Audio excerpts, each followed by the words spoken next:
En el nombre del Padre, del Hijo y del Espíritu Santo. Amén.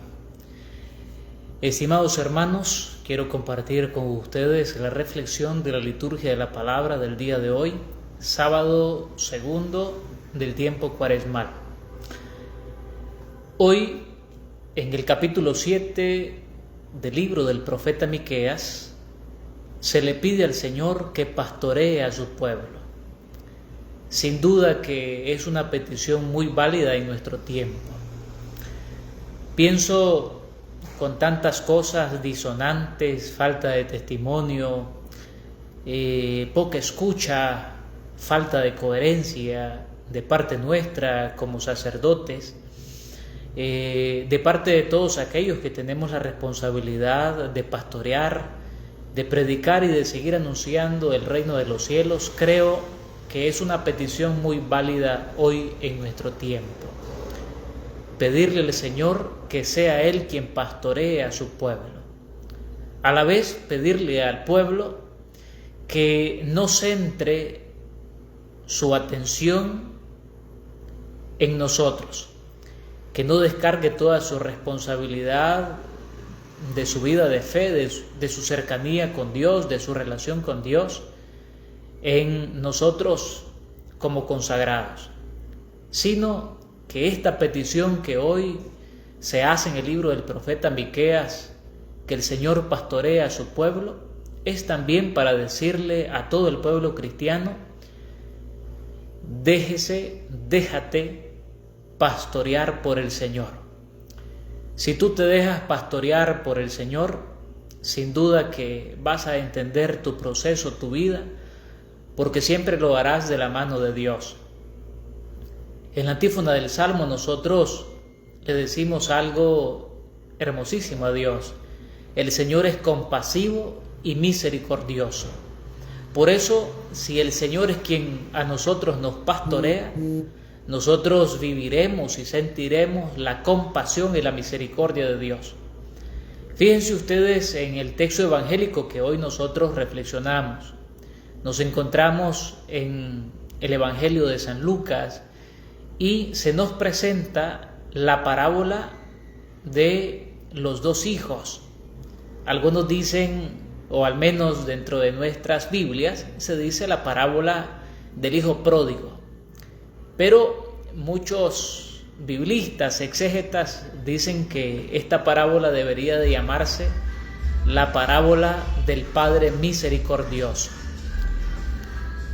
Esta reflexión la he titulado Reconstruye tu fraternidad, y quiero que reflexionemos el Evangelio del Hijo Pródigo, del Padre Misericordioso, en esta clave de reconstruir nuestra fraternidad. Fíjense la crítica que le hacen los escribas y fariseos a Jesús. Empieza diciéndonos el texto que Jesús se dejaba rodear, se dejaba cercar a publicanos y pecadores y comía con ellos. Y es la crítica que hacen los escribas y los fariseos a Jesús. Ante esta crítica, Jesús le propone esta parábola para que ellos reconstruyan su fraternidad. Hasta que finalice la reflexión, vamos a entender por qué hay que reconstruir la fraternidad. Los publicanos y pecadores que se acercan a Jesús, que comen con Jesús y que ellos critican y que ellos han apartado, que ellos han desechado, son sus propios hermanos, porque ellos también son israelitas. Procesemos el texto entonces. Fíjense ustedes en este texto precioso del hijo pródigo. Viene el hijo menor, se acerca al papá y le pide la herencia que le corresponde. Dios hizo todo para nosotros y lo que nosotros le pedimos a Dios es porque nos corresponde en herencia, porque somos sus hijos. Pero Dios no se limita y no nos esconde sus bienes, al contrario, Dios le da los bienes que le corresponden a cada uno de nosotros. Dios no se muestra mezquino en esta parábola. Dios es un Dios que se da, que se desborda en generosidad. Y por eso Él es capaz de darle al hijo menor lo que le está pidiendo, su herencia. Viene el hijo menor y se va y despilfarra toda la herencia que el papá le ha dado. Y empieza a vivir una vida precaria, deshonrosa, porque él empieza a vivir alejado de Dios. Muchos de nosotros, cuando ya tenemos la herencia que Dios nos ha dado, somos tan audaces de querer vivir ahora sin Dios. Ya le he pedido a Dios la herencia que me corresponde, vivo pidiéndole a Dios, el Señor me ha regalado la vida, me ha regalado una familia, me ha regalado un trabajo, tengo salud, tengo muchas cosas. Y el bienestar temporal en el que yo me encuentro, muchas veces me lleva a vivir alejado de ese Dios que me ha dado la herencia.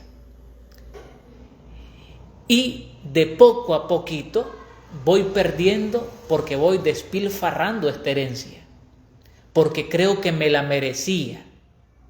Entonces no veo en lo que Dios me ha dado, no lo veo y no lo vivo con gratitud, sino que soy un malagradecido.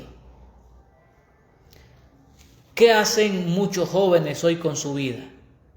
La viven de cualquier manera y creen que la felicidad está en cosas superfluas, pasajeras, superficiales, por decir otra palabra. Muchos jóvenes creen que la felicidad está en cosas superficiales y no es así. La felicidad está en cosas fundamentales, cosas profundas, que muchas veces nosotros no entendemos. Así como no entendemos el amor. Y por eso el amor es una de las palabras más manipuladas que hoy nosotros encontramos y conocemos. Dios no se limita y no se comporta de forma mezquina con nosotros. Dios se da. Lo que nosotros hagamos con lo que Dios nos ha dado se atribuye a la libertad que nosotros ejercemos sobre nuestra vida y sobre lo que hemos recibido. Por eso, hermanos, nosotros al final terminamos viviendo una vida malagradecida. Pero hasta que nosotros tocamos fondo, es que nos enteramos que nuestra vida era mejor cuando estábamos cerca de Dios. Y le pasa precisamente al hijo menor. El hijo menor empieza a vivir de forma precaria y deshonrosa. Aquello que nunca pensó hacer en su vida, aquello que nunca iba a hacer cerca de su padre, lo termina haciendo en un lugar alejado, apartado de él. Y empieza a pensar con qué excusa llegar para doblegar el corazón del padre. Les repito esto, el joven, el hijo menor, estaba pensando con qué excusa llegar para doblegar el corazón del padre. Pero a este hijo se le olvida que ese padre nunca lo ha dejado de amar. Por eso Dios es compasivo y misericordioso, porque cuando Él se dispone a volver a la casa del padre, va con la excusa, una excusa que nunca dijo. Al menos recién se encontró con su padre. Su padre corrió hacia él. Cuando lo vio, ni siquiera esperó el padre que el hijo menor llegara. Corrió hacia él, lo abrazó, lo besó y lo revistió y le devolvió la dignidad que había perdido. ¿Dónde está la clave para reconstruir nuestra fraternidad? ¿Dónde está la clave? La clave es que aunque nosotros, y no me voy a contradecir, que aunque nosotros seamos cristianos que procuramos llevar una vida cerca de Dios, que esa vivencia no nos lleve a nosotros, no nos lleve por el amor de Dios, que la vida que nosotros llevamos como consagrados, como de ministerio, como gente que quiere venir a misa, la quiere vivir, quiere escuchar la palabra de Dios, que a nosotros no nos lleve a romper y crear un divorcio con aquellas personas que no vienen a misa y que nosotros consideramos que viven en un pecado público. Por poner un ejemplo, las personas que son alcohólicas, que viven de forma disoluta, otras, las personas que se drogan, por poner un ejemplo. Todas esas personas, aunque nosotros seamos cristianos perseverantes, esas personas son nuestros hermanos. Ahora, ¿cómo entendemos esto entonces? La parábola del hijo pródigo surge de la crítica que le hacen los escribas y fariseos a Jesús, diciendo que Jesús se deja rodear de publicanos y pecadores. Pero con la parábola del hijo pródigo, Jesús les está diciendo que en principio Dios es un Padre compasivo y misericordioso, y que aunque ese hijo se haya ido a despilfarrar los dones que Él le ha dado, no deja de ser su hijo. Por eso el Padre nunca rompió el vínculo de paternidad con este hijo que se fue a despilfarrar sus dones. Pero hay alguien que sí rompió el vínculo de fraternidad, que es el hijo mayor. Por eso, con la introducción de este evangelio del hijo pródigo, que nos habla de los pecadores que se le acercan a Jesús y de los fariseos y escribas que lo critican, los fariseos y los escribas se identifican particularmente con el hijo mayor, que siempre ha estado de cerca de Dios. Siempre ha estado de cerca de Dios. Mientras que los publicanos y pecadores se identifican con el hijo menor que se fue a despilfarrar los bienes. Los dos siguen siendo hijos de Dios, pero uno de ellos amerita que Dios le abrace, que sienta de Dios su amor, su compasión y su misericordia, para que este muchacho que se fue lejos de Dios recuerde y renueve en sus venas que él es hijo de Dios. Y es algo muy hermoso que nosotros encontramos hoy en este evangelio preciosísimo de la parábola del hijo pródigo. Fíjense lo que sucede con el hijo mayor. El hijo mayor se queda fuera, llama a uno de los servidores y le pregunta: ¿qué pasa? ¿Qué está pasando? ¿Por qué hay fiesta en la casa? Y el hijo mayor no quiso entrar. Fíjense lo curioso.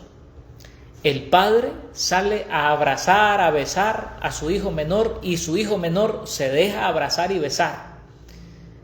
En cambio, el hijo mayor se comporta de forma soberbia, se queda fuera, e incluso el hijo mayor se atreve a dejar que el padre le ruegue que entre. Y le dice: tu hermano estaba muerto y lo hemos recobrado vivo. El padre le recuerda al hijo mayor que el que acaba de llegar, por muy pecador que sea, es su hermano. Y como su hermano, él debe de estar alegre, no criticarlo. Yo no sé ustedes, pero nos sigue pasando factura el hecho de que muchos hermanos nuestros que caen en la debilidad del alcohol, de los vicios, cuando llegan nuevamente a la iglesia, todos nosotros los vemos como bichos raros dentro del templo. Cuando en lugar de lanzarles una mirada juzgadora y condenadora, nosotros estamos invitados a decirle: bienvenido hermano, y abrazarlo, porque es lo que hace Dios.